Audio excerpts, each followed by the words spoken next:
la naissance de Jésus-Christ. 5 faits importants, 5 faits à comprendre, à connaître par rapport à la naissance de Jésus-Christ. Premièrement, le lieu de naissance de Jésus-Christ qui avait été prophétisé. Quand on lit Michée 5, le verset 2, Michée dira « Et toi, Bethléem Ephrata, de toi sortira celui qui dominera Israël. » Donc 800 ans avant la naissance de Jésus-Christ, Michée avait prophétisé que le Messie sortira de Bethléem Ephrata.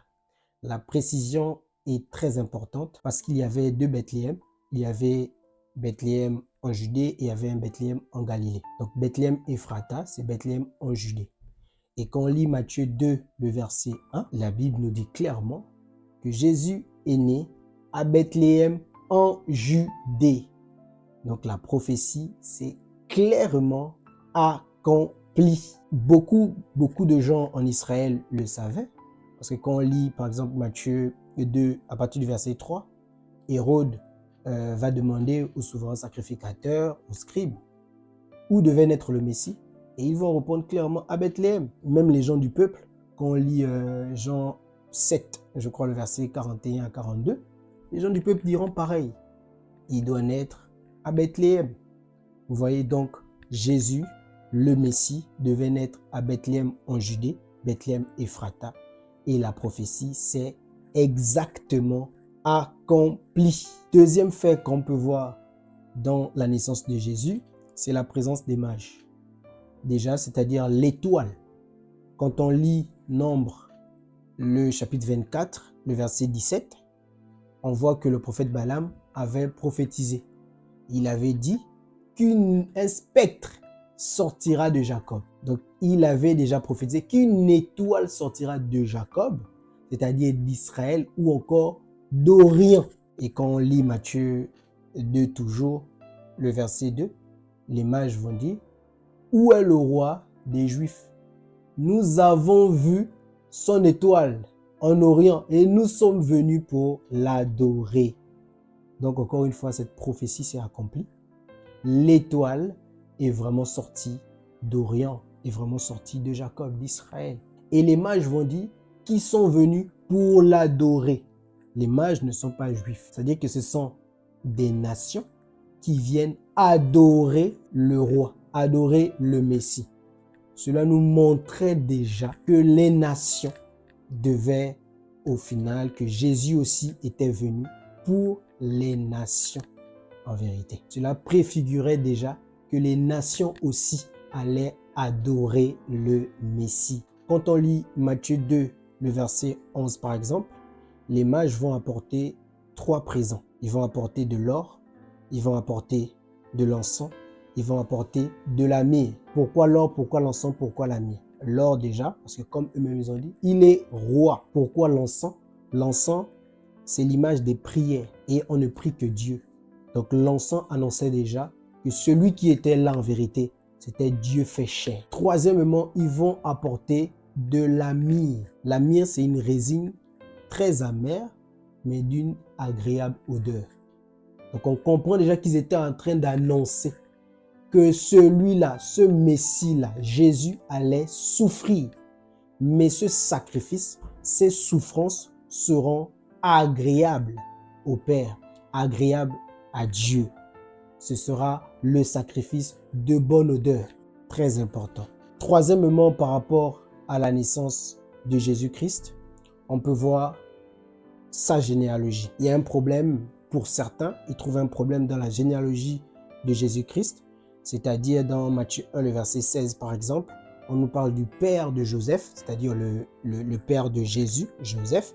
On nous dit que son père s'appelle Jacob. Or, Luc 3, le verset 23, Luc va nous dire le père de Joseph s'appelait Élie. Donc, ça crée des débats et certains pensent qu'il y a un problème dans la généalogie de Jésus-Christ. Et là, nous disons, non frère, il n'y a pas de problème dans cette généalogie. C'est juste qu'il faut comprendre qu'il s'agit là d'une loi très simple. C'est la loi de Lévira. Quand on lit Deutéronome 25, à partir du verset 5, il y a une loi en fait en Israël qui dit que si un homme, il a une femme, il ne donne pas un fils à cette femme, donc c'est-à-dire que son nom ne demeure pas et il meurt comme ça, son frère pourra prendre sa femme et donner un enfant à la veuve. Et le premier fils qu'ils auront devra porter le nom du défunt. Donc c'est ça la loi de Lévira. Et c'est ce qui a été appliqué.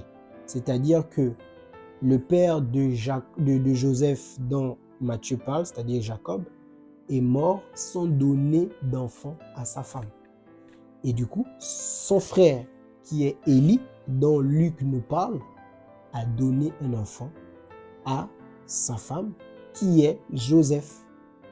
Et donc, Matthieu parle en termes de père légal, c'est-à-dire selon la loi, c'est-à-dire Jacob, et Luc parle le père biologique, selon la science, qui est Élie, simplement. Et voici comment il n'y a point de contradiction dans la généalogie de Jésus-Christ. Quatrième fait qu'on peut voir dans la naissance de Jésus-Christ, c'est son appellation Fils de Dieu. Luc 1, le verset 35, va nous dire que Jésus, l'ange, viendra dire à Marie que l'enfant là s'appellera Fils de Dieu. Voilà. C'est comme dans Ésaïe 9, on l'appellera, un enfant nous est né, un fils nous est donné, on l'appellera Père éternel, admirable conseiller, prince de paix, Dieu tout-puissant. Donc, cet enfant dont il s'agissait dans Ésaïe 9, voilà, ce fils-là, il sera appelé Fils de Dieu. Luc nous dit qu'il sera appelé Fils de Dieu. Et on voit aussi que Luc, encore, nous dit dans Luc 1, le verset 38, quand il donne sa généalogie, il va dire Adam est fils de Dieu. Donc, Luc dit aussi qu'Adam est fils de Dieu. Il dit aussi que Jésus est appelé fils de Dieu.